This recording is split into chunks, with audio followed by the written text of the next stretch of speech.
तस्वीरें आप पश्चिम बंगाल से देख रहे हैं। 5वें चरण का चुनाव होना है। बीजेपी ने पूरी ताकत झोंक रखी है। बीजेपी के तमाम बड़े नेता लगातार वहां पर पहुंच रहे हैं। और अब गृह मंत्री अमित शाह का जो रोड शो है, जो काफिला है, वो चलने की तैयारी में है। शुरू होने जा रहा है रोड शो।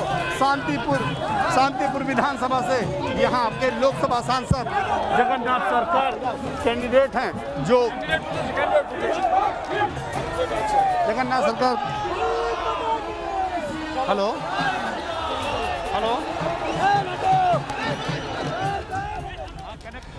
तो तस्वीरें आप नदिया से देख रहे हैं, जहां पर अमित शाह पहुंचे हुए रोड शो करने के लिए। और आज बता दें कि सुपर संडे है पश्चिम बंगाल में। मिथुन चक्रवर्ती भी बीजेपी के लिए प्रचार करने वाले हैं। ममता बनर्जी भी लगातार प्रचार कर रही हैं। गृह मंत्री अमित शाह पहुंचे हुए हैं पश्चिम बंगाल में। और आज अमित शाह की 3 रोड शो और 3 जनसभाएं हैं। सबसे पहले नादिया में आप तस्वीरें देख रहे हैं, जहां पर वो पहुंच गए हैं रोड शो की शुरुआत करने के लिए। और उसके बाद राणाघाट विधानसभा क्षेत्र भी जाएंगे और 1 बजे वहां पर रोड शो करेंगे। 24 परगना के बशीरहाट पे भी, वहां पर भी 3 बजे जनसभा करेंगे अमित शाह। तो पूरा जैम पैक्ड प्रोग्राम है। आज चुनाव प्रचार बहुत तेजी से आगे बढ़ रहा है पश्चिम बंगाल में। तस्वीरें इस वक्त आप देख रहे हैं नादिया जिले से, जहां पर गृहमंत्री अमित शाह पहुंचे हुए हैं बीजेपी का प्रचार करने के लिए। और लगातार पूरे चुनाव में अमित शाह ने दमखम दिखाया है और बीजेपी पूरे जोश खरोश के साथ चुनावी मैदान में उतरी हुई है। 4 चरणों का चुनाव हो चुका है। 5वें चरण के चुनाव की तैयारी है। सभी दलों ने कमर कसी हुई है। और ये तस्वीरें आप नादिया पश्चिम बंगाल से देख रहे हैं, जहां पर गृहमंत्री अमित शाह इस वक्त बस रोड शो की शुरुआत करने वाले हैं। नीरज पांडे हमारे साथ जुड़ गए, हमारे सहयोगी। नीरज, सबसे पहले वहां पर तस्वीरें क्या देख पा रहे हैं आप, जरा बताइए हमारे दर्शकों को। तस्वीरों में हम अमित शाह को देख रहे हैं, उत्साह कैसा दिख रहा है कार्यकर्ताओं में? बहुत ही उत्साहित नज़ारा, बहुत ही उत्साहित नज़ारा देखने को मिल रहा है शांतिपुर ये विधानसभा क्षेत्र है और शांतिपुर का ये मेन चौराहा है, जहां सुभाष चंद्र बोस स्टैचू से इनका रोड शो लगभग शुरू हो चुका है। पूरा रोड कार्यकर्ताओं से भरा हुआ है। जहां देखो केवल भारतीय जनता पार्टी के झंडे और भारतीय जनता पार्टी के कार्यकर्ता टोपियों में नजर आ रहे हैं और एक ही गाना, एक ही नाम, जय श्री राम के नारे सुनाई दे रहे हैं। और शांतिपुर में आज ये देखने को मिल रहा है। वैसे शांतिपुर पहले ही भारतीय जनता पार्टी जीत चुकी है। यहाँ से लोकसभा सांसद जगन्नाथ सरकार पिछले ही लोकसभा चुनाव में 2 लाख से ज़्यादा वोटों से चुनाव जीतकर लोकसभा पहुंचे थे। उन्हीं को शांतिपुर विधानसभा से उम्मीदवार बनाया गया है। शांतिपुर विधानसभा सीट से वो उम्मीदवार हैं और वही चुनाव लड़ रहे हैं। तो अपने आप में यहाँ का बहुत ही उत्साहित करने वाला है, दिखाई पड़ रहा है। लोगों की भीड़, लोगों तांता लगा हुआ सड़क पर। सड़क यहाँ पर केवल और केवल पब्लिक से दिखाई पड़ रही है। लोग अमित शाह को सुनने आए हैं, लोग अमित शाह को देखने आए हैं, लोग अमित शाह को एक नज़र देख लेना चाहते हैं। ज़्यादातर लोग वही हैं जो भारतीय जनता पार्टी के प्रति अपनी आस्था रखते हैं और लोगों का मानना है कि इस बार भारतीय जनता पार्टी एक कमल शांतिपुर में फिर से खिलेगा। विधानसभा चुनाव में वैसे यहाँ से पिछला जो चुनाव हुआ 2016 को लोग विधानसभा चुनाव, उस पर कांग्रेस के विधायक चुनाव जीते थे। लेकिन इस बार भारतीय जनता पार्टी और टीएमसी के बीच ही सीधा मुकाबला माना जा रहा है। और यही कारण है कि भारतीय जनता पार्टी कोई रिस्क नहीं, पूरी ताकत झोंक देना चाहती है।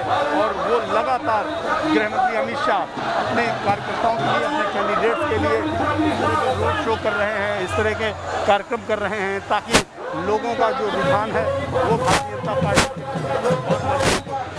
बहुत ही जबरदस्त उत्साह देखने को मिल रहा है। शांतिपुर विधानसभा सीट पर, शांतिपुर के इस सड़क पर भारतीय जनता पार्टी के कार्यकर्ताओं का अब क्या रिजल्ट रहेगा वो 2 मई को पता चलेगा। लेकिन भारतीय जनता पार्टी बड़ी ही मजबूती के साथ आदर्श चुनाव लड़ रही है। जी आदर्श। जी, तस्वीरें अपने दर्शकों को हम दिखा रहे हैं नीरज वहां से लगातार, और बड़ी संख्या में कार्यकर्ता भी दिख रहे हैं। तस्वीरों में आप देख सकते हैं नीरज भी हमारे साथ जुड़े, पूरी जानकारी दे रहे हैं। और इस वक्त आप देख रहे हैं अमित शाह अपने रथ पर मौजूद है और धीरे धीरे उनका रोड शो आगे बढ़ता हुआ। लेकिन सामने बड़ी संख्या में लोगों और कार्यकर्ताओं का हुजूम सामने मौजूद है। हाथ हिलाते हुए, सबका अभिवादन करते हुए अमित शाह लगातार आगे बढ़ रहे हैं। नीरज हमारे साथ लगातार जुड़े हुए हैं। नीरज, जिस तरह से 4 चरणों के चुनाव हुए हैं, 5वां चरण उसके बाद अब और अहम हो जाता है, क्योंकि लगातार बीजेपी कहती रही है कि 4 चरणों के बाद लड़ाई और जो है वो कांटे की हो जाएगी। तो ऐसे में बहुत अहम हो जाता है रोड शो अमित शाह का और आज का जो पूरा उनका प्रचार का कार्यक्रम है। निश्चित रूप में अब लड़ाई और भी कठिन हो गई, और भी मजबूत हो गई है। वैसे भारतीय जनता पार्टी के जो नेता हैं, ज़्यादातर नेता ये मानते हैं कि पिछले जो 4 चरण के चुनाव हुए हैं उसमें भारतीय जनता पार्टी को बढ़त है, भारतीय जनता पार्टी को अच्छा खासा बढ़त है, बढ़त मिली हुई है। लेकिन ये रिजल्ट बताएगा 2 मई को कितनी बढ़त हुई है या कितना तो सपोर्ट मिला है। लेकिन 4 चरणों का चुनाव होने के बाद आपकी आवाज दर्शकों तक ठीक तरीके से नहीं पहुंच पा रही है। नीरज हमारे संवाददाता इस वक्त उसी रोड शो में मौजूद हैं, इसीलिए वहां पर जो आवाज आ रही है, शोर हो रहा है, उसकी वजह से उनकी आवाज सही तरीके से आप तक नहीं पहुंच पा रही है। कोशिश करेंगे जल्द से जल्द उनकी आवाज आप तक सही तरीके से पहुंचे। लेकिन इस वक्त की तस्वीरें हम आपको दिखा रहे हैं नदिया में, जहां पर अमित शाह पहुंचे हैं। आज का उनका दिन का पहला प्रचार का कार्यक्रम है, रोड शो कर रहे हैं नदिया में। शांतिपुर विधानसभा सीट है ये, जहां पर वो प्रचार करने के लिए पहुंचे हैं।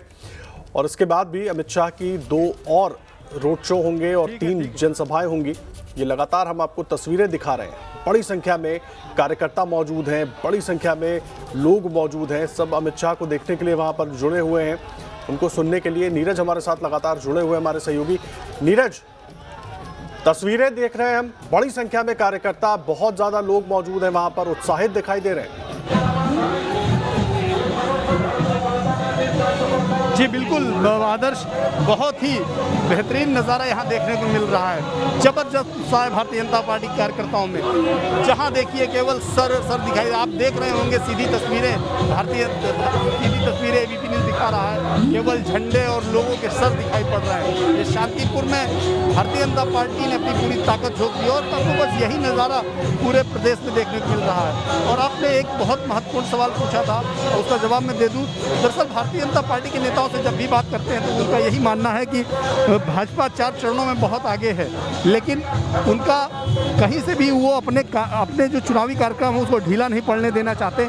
इसलिए आने वाले जो 4 चरण हैं उसमें भी अपनी पूरी ताकत झोंक देना चाहते हैं। और यही कारण है कि भारतीय जनता पार्टी का एक नेता एक विधानसभा एक जगह पे जाकर अपनी बात उसी उत्साह के साथ रख रहा है जैसे कि चुनाव शुरू हुआ था।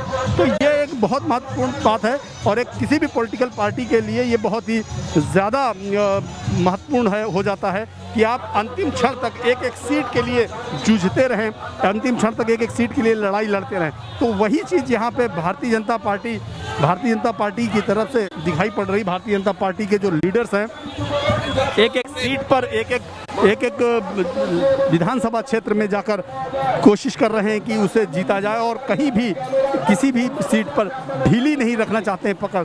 और यही कारण है कि भाजपा अध्यक्ष जेपी नड्डा हो, चाहे अमित शाह हो, प्रधानमंत्री नरेंद्र मोदी हो और दूसरे जो बड़े नेता हैं, वो लगातार रोज सभाएं कर रहे हैं। एक दिन में 4-4, 5-5 सभाएं कर रहे हैं। आज भी अमित शाह की 4 लगभग रोड शो हैं और 3 ऐसे कार्यक्रम हैं जो टाउन हॉल कार्यक्रम कहे जाएंगे, जिसमें वो कार्यकर्ताओं के साथ एक कमरे के अंदर बैठकर रणनीति बनाएंगे। तो ये खूबी है किसी भी संगठन की, जिसमें कोई शक नहीं कि भारतीय जनता पार्टी बहुत ही ऑर्गेनाइज वे में चुनाव लड़ती है। ये कई राज्यों में हमने देखा और बंगाल में भी वही इनका जो ऑर्गेनाइजेशनल जो तरीका है चुनाव लड़ने का, वो यही दिखाई पड़ रहा है। जी आदर्श। जी नीरज, आप रहे हमारे साथ। तस्वीरें लगातार अपने दर्शकों को हम दिखा रहे हैं। अमित शाह का एक तरफ रोड शो है, दूसरी तरफ ममता बनर्जी की जनसभा चल रही है। और देखिए आज बंगाल के रण में अमित शाह और ममता बनर्जी आमने सामने हैं। 72 घंटे तक कूच बिहार में नेताओं की एंट्री पर रोक को लेकर आज दीदी ने चुनाव आयोग और बीजेपी पर निशाना साधा।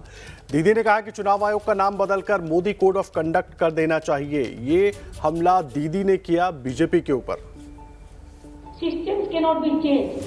The institution will continue forever, and the system is to be maintained as per our election rules and all. Yes, they can do anything and everything, but there must be something very essential, that what is called democracy, what is called free and fair election, what is the impartial election, everybody wants that.